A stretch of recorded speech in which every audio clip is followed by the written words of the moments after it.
All right. Hello, everybody, and welcome to an unexpected podcast. Here, as always, as your host, I'm Evan, and with me today, we've got Nick and Rainier, and a very special guest, Alessandro. Good to see you here. You want to just tell us Good a to see you quick too. little spiel about, who you are, why you're here, what got you into the game, those sorts of things? Yeah, sure. Nice to meet you all. So basically, I started to play this game like when I was a kid, and then went back to it into competitive, let's say 5 years ago, more or less.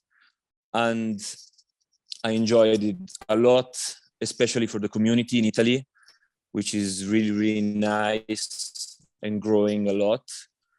For example, like my first year, the biggest tournament was like 20 players. Now this year we got 70, 80 players. Nice. At our biggest tournaments. And last year I say, let's go international. So I tried to take part of GT, and I took second place there. And then we go to ATC with Team Italy, and we did very well also there. And the game is really fantastic. I mean, the thing I love most about the game is that no matter what you play, but if you have good strategy, if you have good feeling with your army and you played it a lot, I think you can do really well in many, many situations. Of course, like the list matters, but and last thing I want to say, I used to play like one list for many, many games. So I haven't played like a lot of lists, but I started with Hyrule for 1 year. Then I moved to Assault on Helm's Deep for another year, and then Helm's Guard for another year, basically. So this is my pool, and then I went there with Bjornings, and that's it basically. This is my my picture. Yeah. Nice. Yeah. What points do you play Helm's Guard at? What's your favorite points limit? Because there's always discussions about that. Yeah. Well, I think like all these legendary legions or armies with one big specific character, they did the best at a lower points level. I mean, I think Helm is really good until 700 points. At 700, you fill up the warbands with 2 captains, banner, and many, many warriors. I used to do a spam of normal warriors with throwing spears and shields, even though I think like also royal guards are very good, but I play only 3 or 4 just to be sure to have 5/5 exactly where I need it. But I think he does the best at 500, 600 points. Yeah, because most of the times there is nothing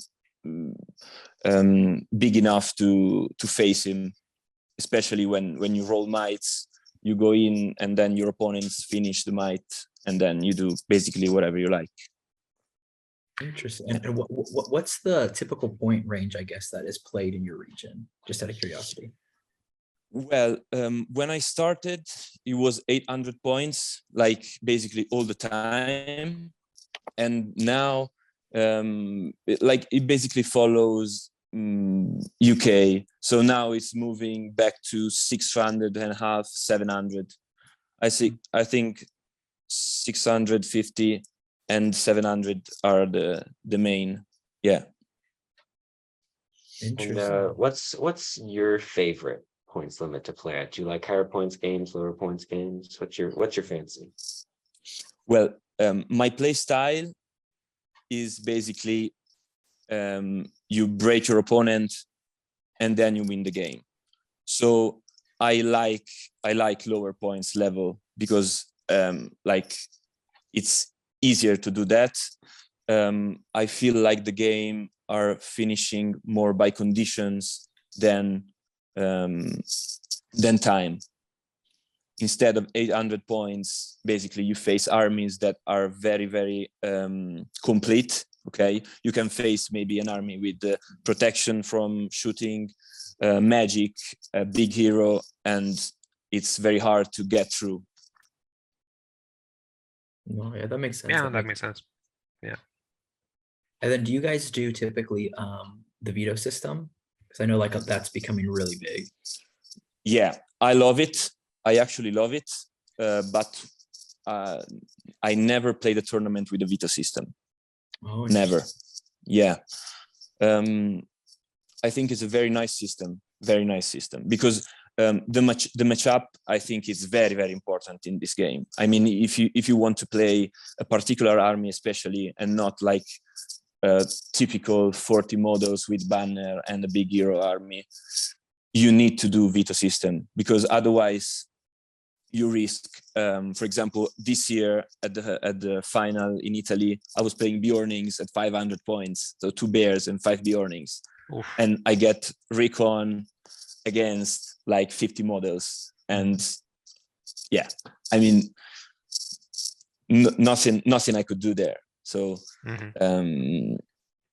at least with veto system, even if it's like you can at least ban these kind of scenarios in these matchups.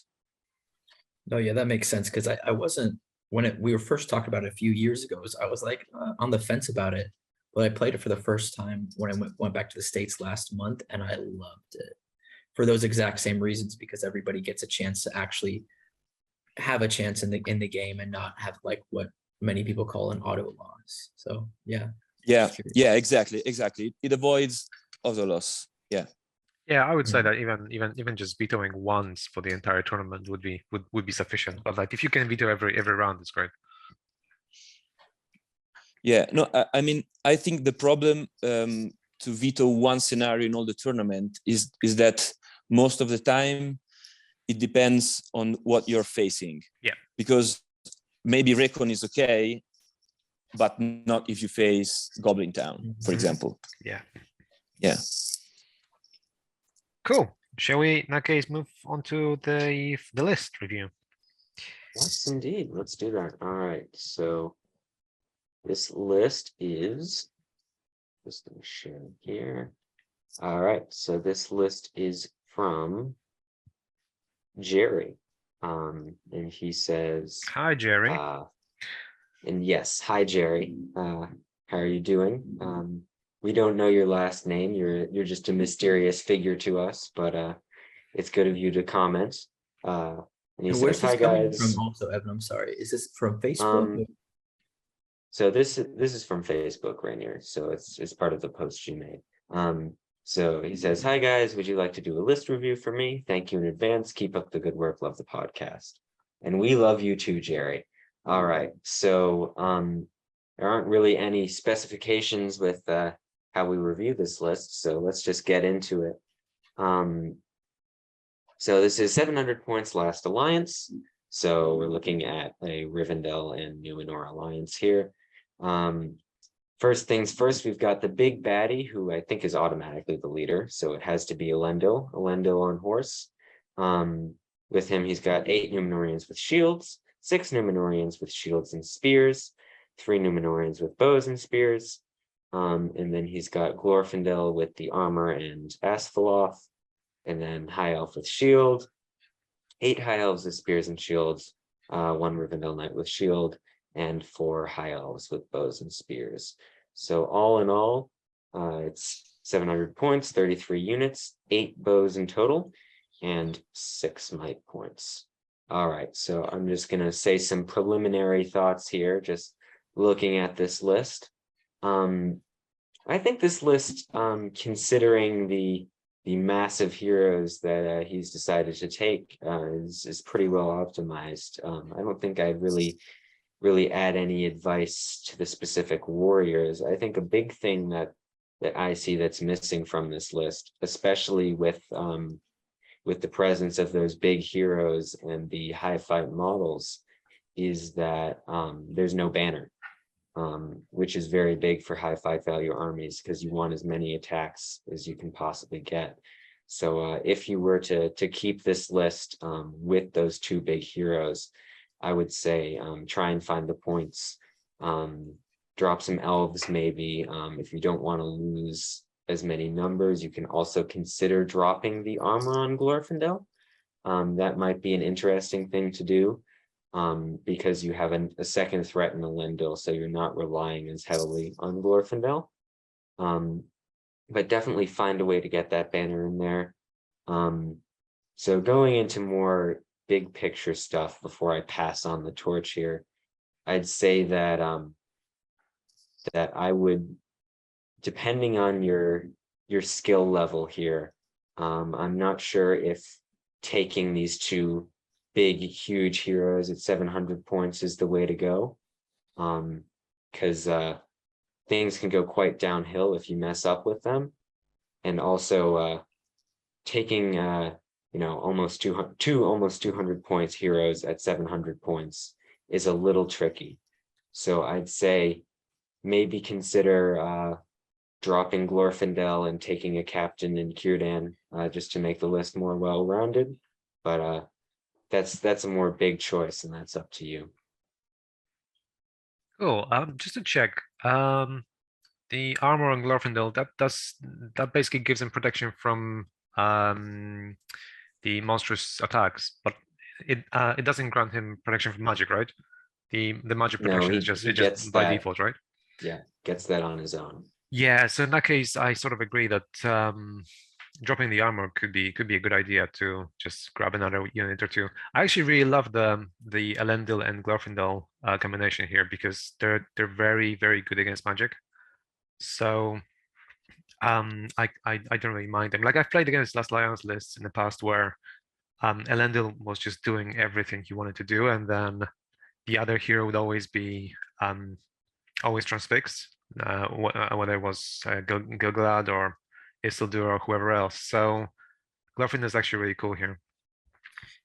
Yeah, I'm kind of like on the same boat actually too. I like, and we don't know like the experience of the player or anything, but I'm a huge fan of Elendil, especially when he has some like covering fire when it comes to Glorfindel on the list, because he can do quite a lot at 700 points. And I like what Mick said about magic.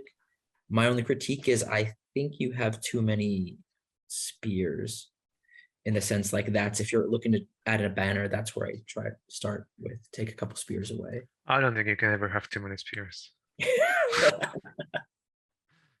Maybe. I'm saying if you need a banner, I'd start with the spear. No, I would start with the armor and then think about where to drop the other 10 points. Any thoughts, Alessandro?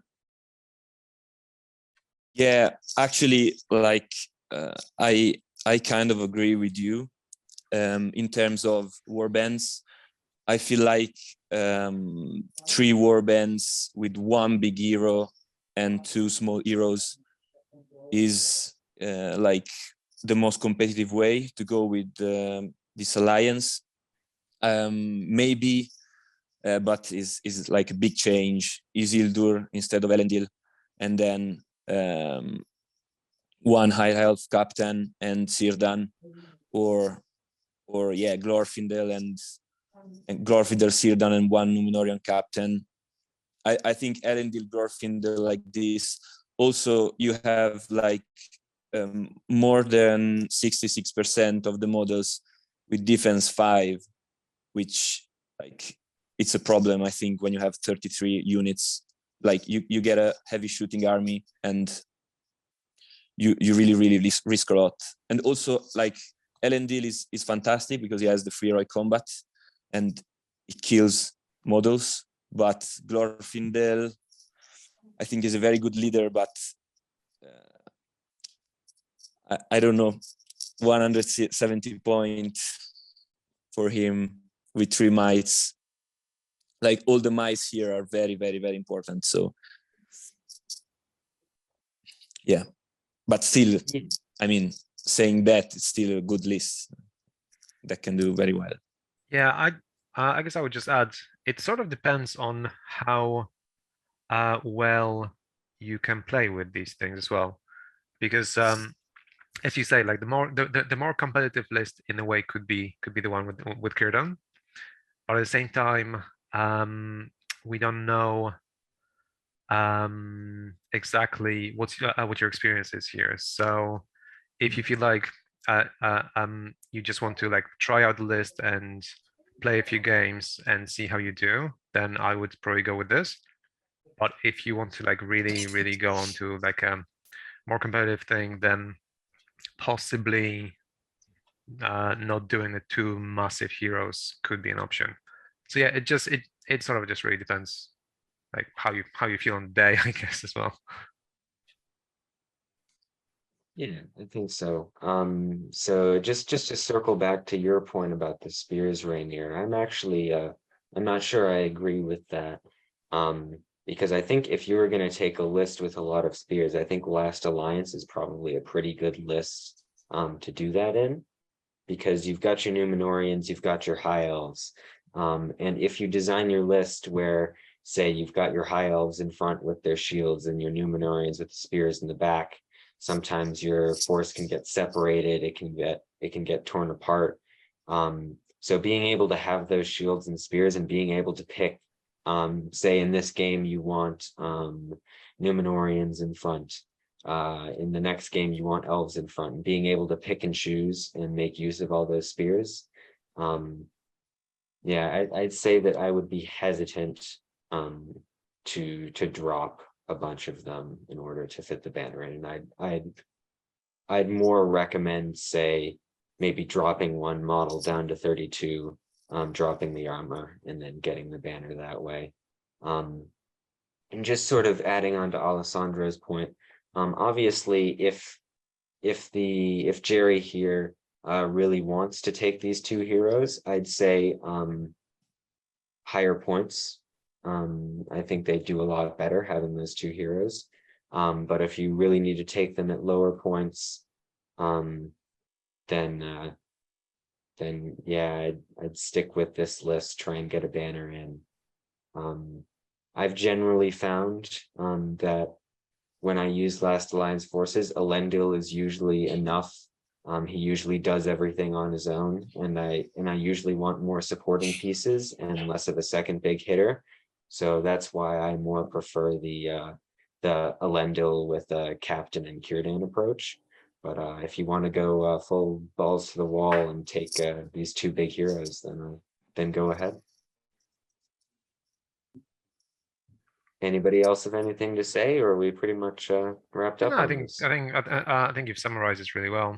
Yeah, it's like, in my opinion, it sort of depends how you're gonna feel playing this list versus playing something else. But as far as a list with two big heroes goes, that's probably the best that you can pick. Yeah. All right. Well, tell us if you're going to take our advice into account. If you think our advice is terrible, you can tell us that too. We'd love to hear from you, Jerry. All right. Let's move on into our main topic for today. So we are going to be talking about underused models, or models we feel are underused, and how to maybe use them better, how to use them in unique ways. So we've each brought our own model that we're going to talk about, and then we'll go from there. So I guess I'll start us off here with my my underused model, which I think is Saruman the White. Ooh. He's a model I really like a lot. I know one other person on this podcast definitely really likes him a lot as well. Isn't that right, Nick? Yeah, yeah, not anymore. I mean, I for many years, for pretty much almost a decade, I didn't play a game without Saruman. Yeah, But then you can't but go bowling anymore. I know, but then they ruined him. Yeah. Took away his blast, took away his transfix. Saruman the I'm White. Took Which away which one is his that? alliance. There's so many of them. Yeah, Which one so is Saruman? this is good Saruman. Good Saruman. But this can also The be greatest applied to model evil ever. Saruman. Yeah, no, like the good Saruman used to be by far the best model that they've ever had in this game. Not anymore. Well, he's still good, and that's what I'm fine. arguing. He's fine. still good. He's good, Mick. He's good. He's fine. Anyways, He's playable. so Saruman the White, he is 170 points, technically 180 because you're always going to give him a horse because it's just so useful to increase the range of your spells. And you see, that's the thing. Like back in the day, you couldn't even give him a horse, and yet he was the greatest character ever. And now you just give him a horse, and you're like, oh. This was back in the day. I see. What was that? 20 years ago, Mick? Yeah, before you were born. Yes. But yes, now you can give him a horse. And he's got his Lord of the Astari special rule, which is very useful because it allows him to re-roll 1 casting die and 1 resist die whenever he casts a spell, which means that if you were to say cast Sorcerer's Blast, which is on a 4-up for him, you've got a 75% chance of casting that just with 1 die. So he's extremely, extremely reliable. That's saying nothing for the his 2-up transfix and 3-up command. He's extremely reliable, almost always going to be casting a spell every turn. And just being able to Sorcerer's Blast every turn with him is extremely, extremely good. Especially if your opponent has decided to bring a heavy cavalry force or a low defense force, even without bowling through like 5 models in a row like he used to be able to do. Just being able to knock over 2 or 3 models, if they're cavalry models, get them off their horses. A very important role for him nowadays, which he fulfills very well, is being able to just knock heroes off of horses, knock ring rates off of fell beasts, using the ability of knocking every model down in the combat. You can sometimes get Sorcerer's Blasts off that are completely unresisted. I'm sure we've talked about this trick before on the podcast, but basically what you do is you get one of your models in combat with both a model on a horse or a fell beast and another model, and then you Sorcerer's Blast that other model, and then every model in the combat is knocked down, which knocks that model off the horse or the fell beast, and they can't resist. And that's a big trick with him. So generally, if you're playing games against him, you expect all of your heroes to be knocked off of their horses pretty much immediately. And it's very, very hard to avoid that. So being able to have that control is extremely useful. He also can just cast Transfix and Compel over and over again every turn. So models with low will stores will easily get shut down. So the way I like to use him a lot is pairing him with a big combat hero that can take advantage of those Transfixes and Compels. Something like maybe a Bard or a Gwahir or something like that. When you compel somebody out of your lines and you just swoop on them and then kill them and then move on to the next guy.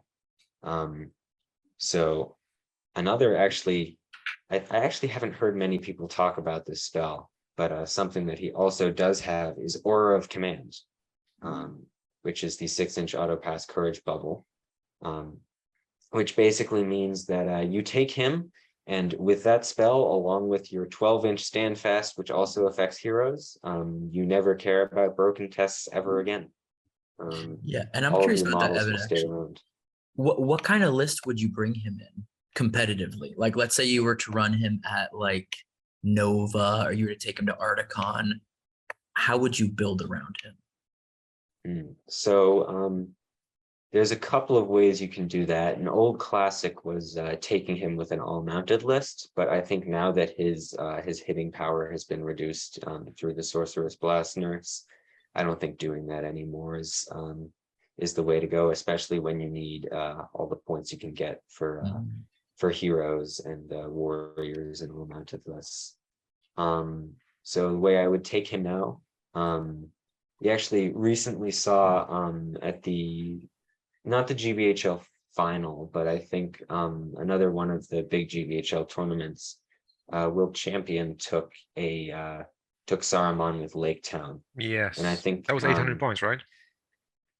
800, 750, something like that. Mhm. But I think definitely you want him at higher points levels, and something like Lake Town, which is able to work despite the fact that you're spending 180 points on a hero that's not going to be doing a lot of killing.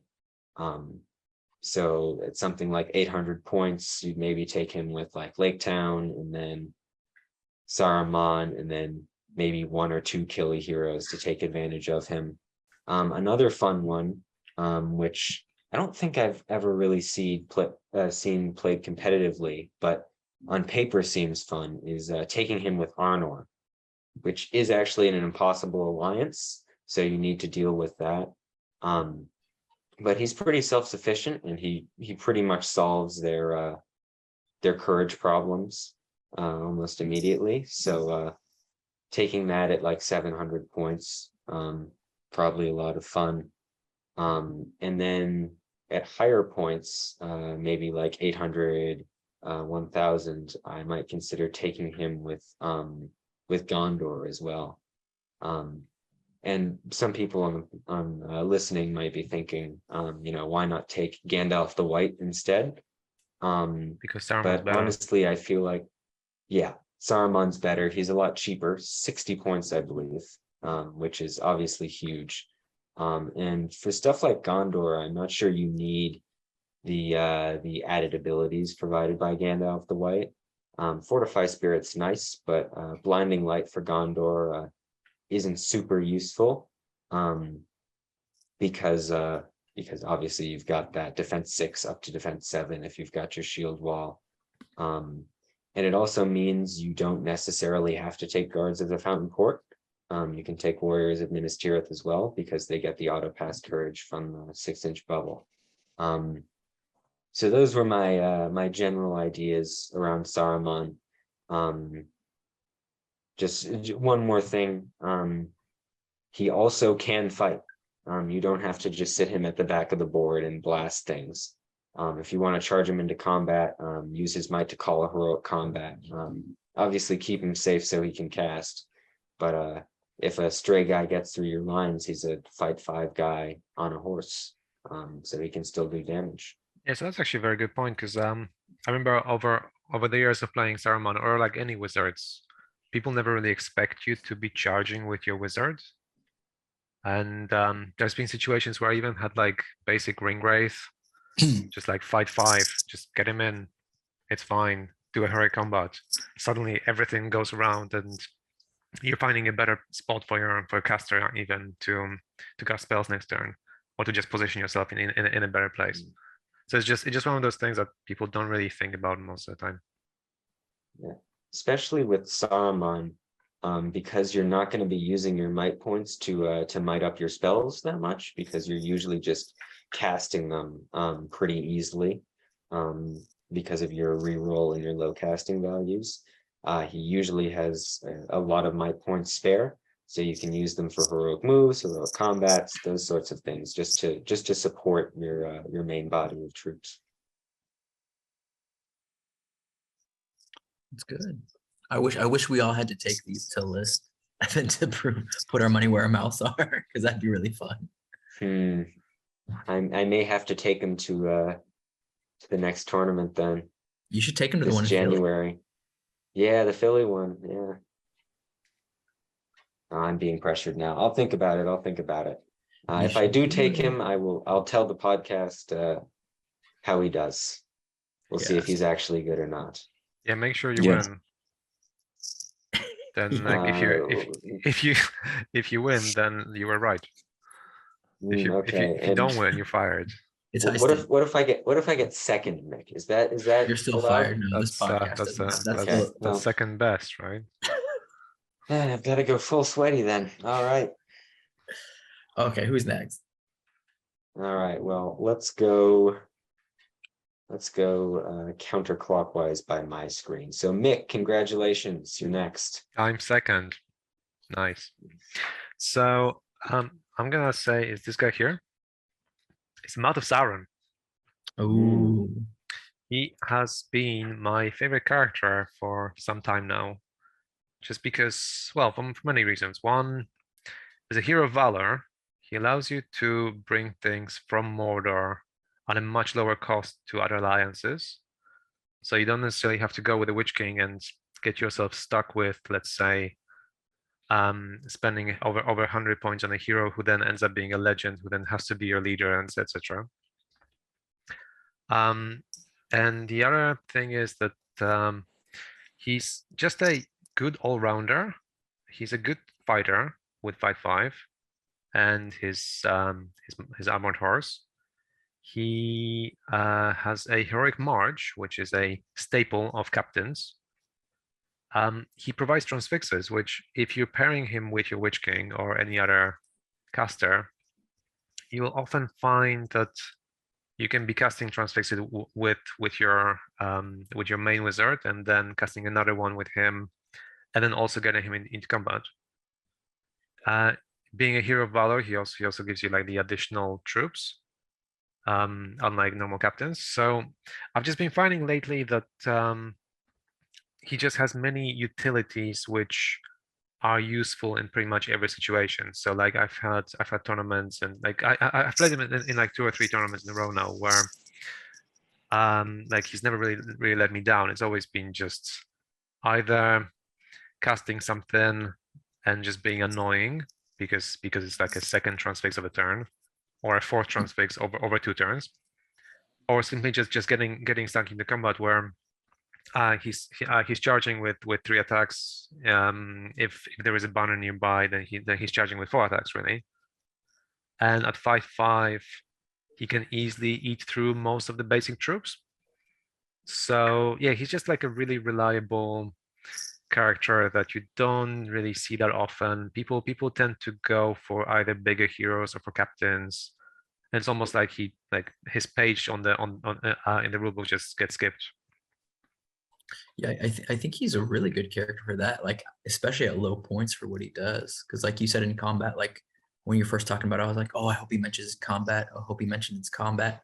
And you did, because you can take out with the heroic combat like 4 guys. Oh yeah, exactly, yeah. And it just like takes off a whole like flank. Yeah, like I've had a game in one of the tournaments this year where I was basically facing against a line of defense 8 dwarves, and I had Mouth of Sauron, Witch King, and Shagrat in my army. And so like my army would have never broken through his army, and we were playing one of the scenarios where you both begin pretty much in the center, and you have to grab the objectives around you. And it just seemed like an impossibility for me to ever break through. But then I just went, okay, Witch King is going to charge 1, Heroic Combat. Mouth of Sauron will charge 1, Heroic Combat. Shagrat will charge 1, Heroic Combat. And then suddenly, between 3 of them, it's like 6 models dead. And so suddenly I'm actually able to start breaking in. And so Mouth of Sauron was just a reliable thing which was able to both cast a spell, both eliminate the threat of enemy heroes for a turn or 2, and at the same time actually be killing things. So it's like a great support character in every single way. It's a good pick. All right, I'm gonna be the devil's advocate here. So why, Mick, should I take him a model with 4 will points and less and more restricted spells, when I could instead perhaps take a basic Wraith instead, which provides me with Harbinger of Evil, and is able to cast more spells, do that whole black dart trick. Well, so why should I take him over that? So the basic Wraith is only a hero of Fortitude, correct? Mm-hmm. So if you're bringing allies, if you just want to bring Mordor as an alliance, then you can't just bring a basic Wraith. You're gonna have to go either for a more expensive Wraith or for the Witch King. So here's your hero of valor, which will allow you to bring an alliance at the same time providing you with some magic. If you're going purely with Mordor, then you will probably already have your Witch King. So taking a second Wraith may be an overkill, whilst here you're getting someone who can both cast and fight at the same time, whilst a basic Wraith is just not as good as fighting. Like a basic Wraith at like 7 points of will, and Horse is gonna cost you the same amount of points. But then once you've cast a couple of spells, like you can't really fight or cast more spells because you're gonna run out of will, and your Harbinger of Evil is obviously gonna be there from the Witch King anyway. Would you ever consider taking him as your leader, or do you think of him more as like a supporting? Oh no. I think he's there just as a supporting character, but like a really solid support character. So like lately I've been including him in like every Mordor army that I've taken, just because he's just useful in so many different ways as a support character. Maybe if you had like lower points, like 500 or something like that, but then there's probably better things that you could be doing at 500 than having a support character, like having two better characters. So generally I've been using him at like 650, 700, this sort of point level.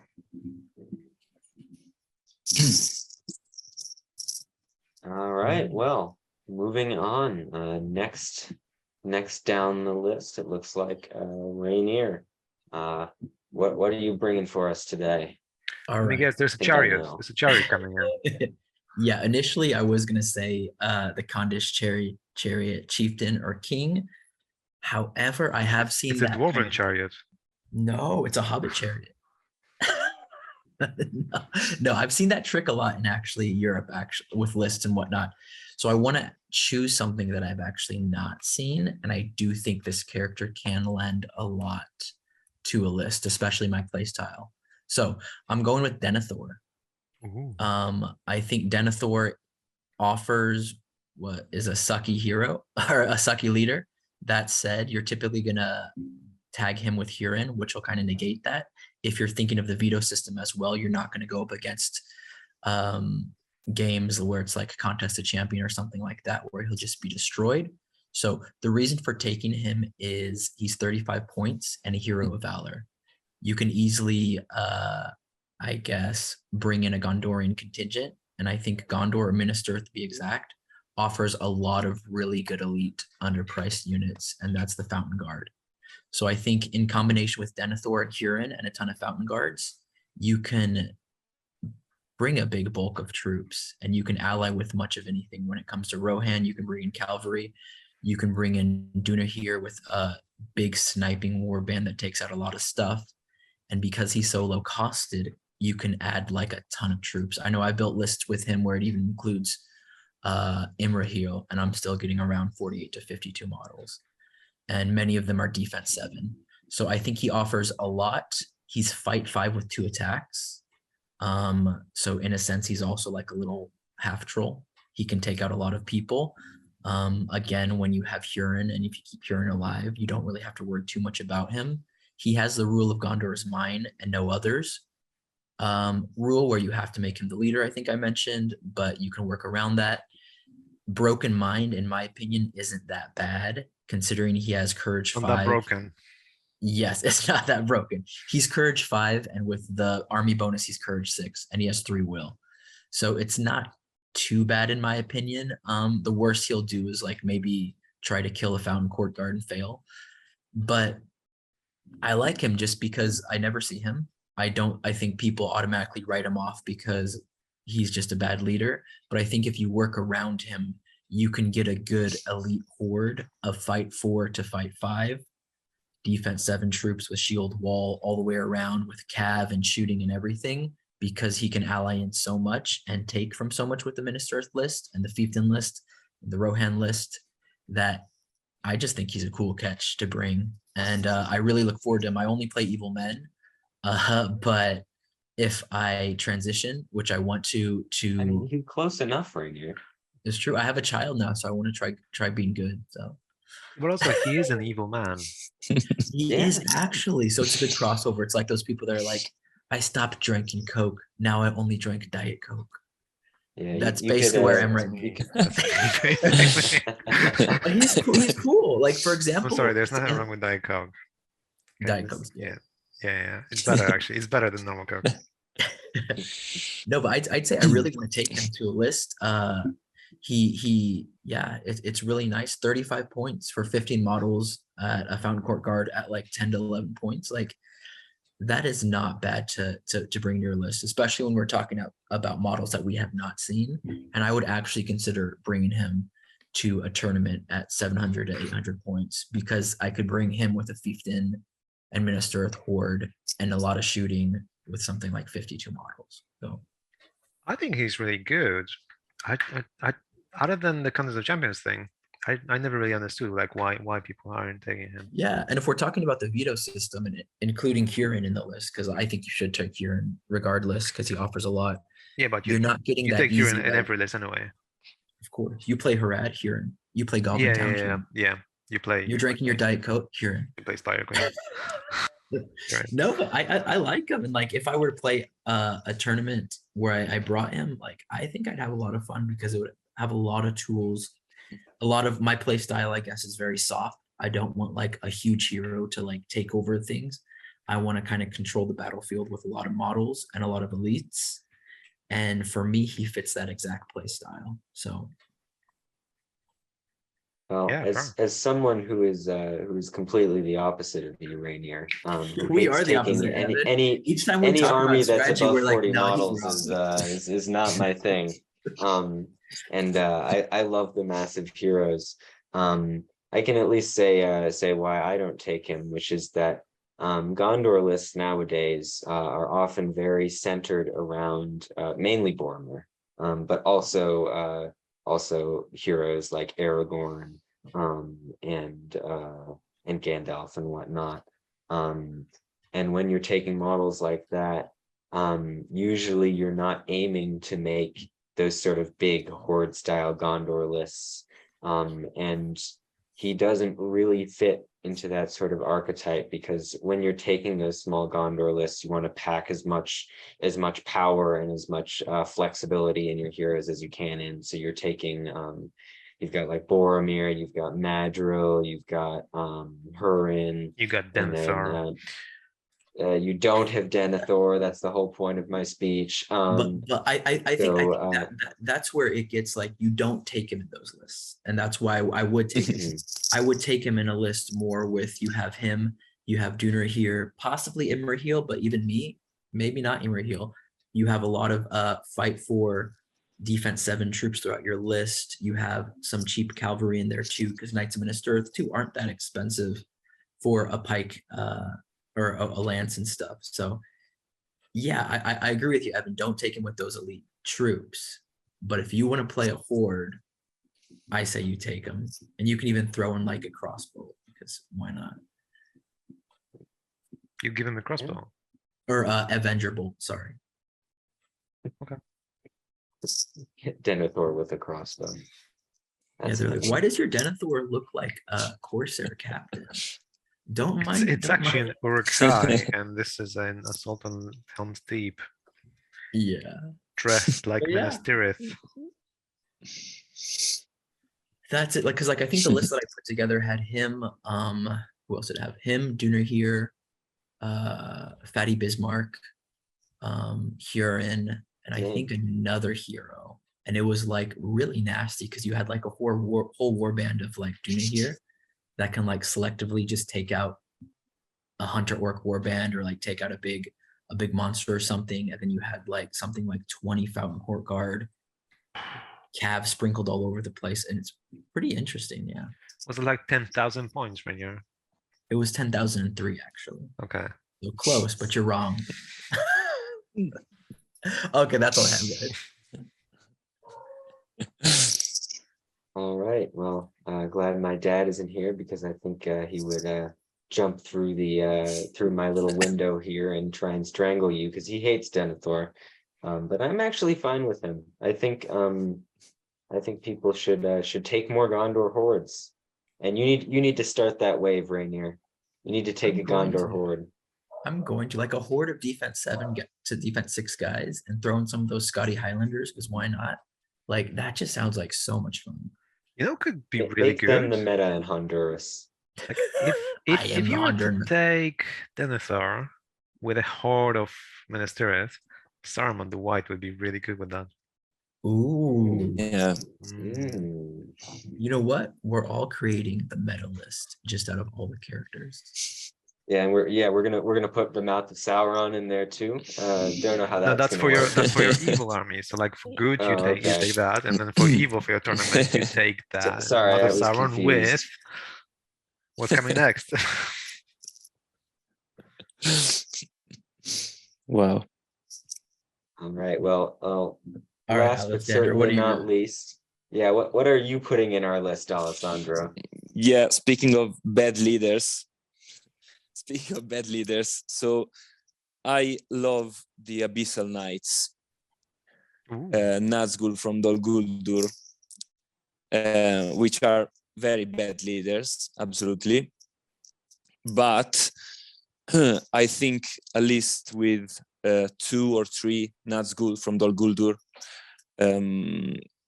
with the Abyssal Knight, a full rank of Anti-Orcs with Gundabad behind, and some spiders, and maybe like mercenaries alliance from the Azog Legion would be a very heavy list. And the thing is, basically, you can really jump from one border to another of the board in one turn after priority. So, which is a big thing as well. So actually, it's very short compared to like as an explanation, but I just love the Nazgul of Dol Guldur. I love the fact that they bring 15 models as their valor, and like the warriors, like the Anti-Orc are probably, in my opinion, one of the best troops in the game. So like something like that, I think could work as an Horde. The problem is, of course, that once the Nazgul is dead, is the leader, even if he get back, I think you still give the full amount of points to your opponent. But my philosophy is, if you kill more than than what you suffer, you still win. Yeah. So Just to remind everybody, all the listeners, which one is the Abyssal Knight? yeah, sorry. Yeah, the Abyssal Knight basically is the one you play 2 of them. Okay, so you play 2 Abyssal Knights, and basically they have this rule, spiritual displacement.